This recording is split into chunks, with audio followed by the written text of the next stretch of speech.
참 예수님, 잘 주무셨나요? 저는 이 사제관 창에 틈이 커서인지 여름이 다 지나가는 요즘에도 모기에 물리면서 살고 있습니다. 이 모기 향을 피우지만 이놈의 모기는 모든 어려움을 극복하고 저의 피를 빠는 아주 독한 녀석인 것 같습니다. 오늘 독서는 어제에 이어서 요나 예언서가 나오고 있습니다. 이 요나 예언자는 니네베에 하느님의 말씀을 전하는 예언자로 활동하였죠. 3장까지 예언의 사명을 잘 마치고 4장이 들어섰는데 조금 다른 모습이 드러납니다. 요나는 불평과 불만을 터뜨립니다. 그러면서 하느님께 화를 내죠. 그리고는 니네베의 성읍에서 빠져나와 초막을 짓고 성읍에서 무슨 일이 일어나는지 보려고 합니다. 그런데 참 재밌게도 하느님께서는 아주까리 하나를 마련하셔서 요나의 머리 위로 자라오르게 하셨습니다. 마침 더웠던 요나는 그 아주까리 밑에 그늘에서 행복함을 누리게 됩니다. 그런데 이튿날 하느님께서는 벌레를 하나 보내셔서 아주까리를 쏠게 하시니 아주까리가 시들어 버렸습니다. 그리고 나서는 연달아 뜨거운 동풍을 보내셨습니다. 머리 위에서는 뜨거운 해가 비추고 옆에서는 뜨거운 동풍이 부니 죽을 맛이었습니다. 그러면서 하느님께 화를 냅니다. 그때 하느님께서는 이야기하시죠. 내가 수고하지도 않고 키우지도 않았으며 하룻밤 사이에 자랐다가 하룻밤 사이에 죽어버린 이 아주까리를 그토록 동정하는구나. 이 대목을 통해서 우리는 두 가지를 깨닫게 됩니다. 첫 번째는 기쁨을 주었던 아주까리도 아주까리를 시들게 했던 벌레도 하느님께서 마련하신 것입니다. 두 번째는 하느님께서 사랑이 넘치시는 분이시라는 것입니다. 이스라엘 백성뿐만 아니라 니네베 사람들도 사랑하시는 분이란 것이죠. 하느님께서는 언제나 우리를 안타깝게 여기시고 안쓰럽게 여기신다라는 것을 느끼게 됩니다. 오늘 복음에 등장하는 예수님께서도 비슷한 모습을 보여주십니다.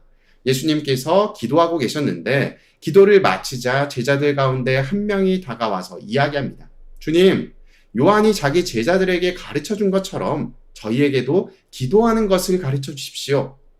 여기서 기도하는 것은 스승과 제자의 연결을 의미합니다.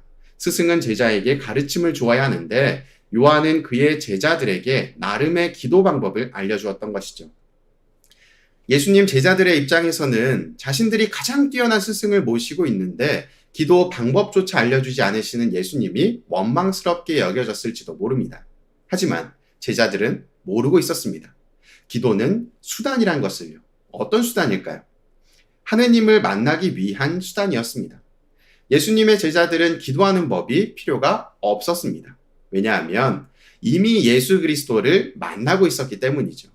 그런데 그들은 그것을 몰랐고 예수님께 기도하는 법을 청합니다.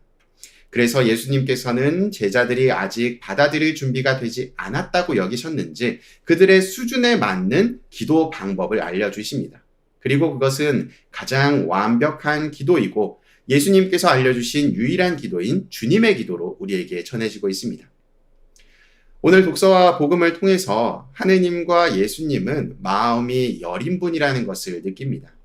때로는 우리에게 시련을 마련해 주시지만 그 시련은 우리가 잘못되기를 바라는 마음에서 주시는 것이 아니란 것을 느끼게 됩니다. 우리가 깨닫고 느끼기를 바라는 마음에서 고통스럽고 안쓰럽지만 행할 수밖에 없는 것을 느끼게 됩니다. 저의 주변에서 일어나는 일들을 보면 그런 것을 느끼게 되죠.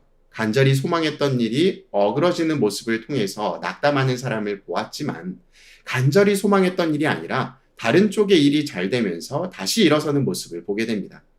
어쩌면 일련의 과정이 이끌어 주시고자 했던 하느님의 방법이 아닐까 생각해 봅니다. 원망과 미움이 아니라 감사와 신비로움을 느끼게 되는 순간인 것이죠.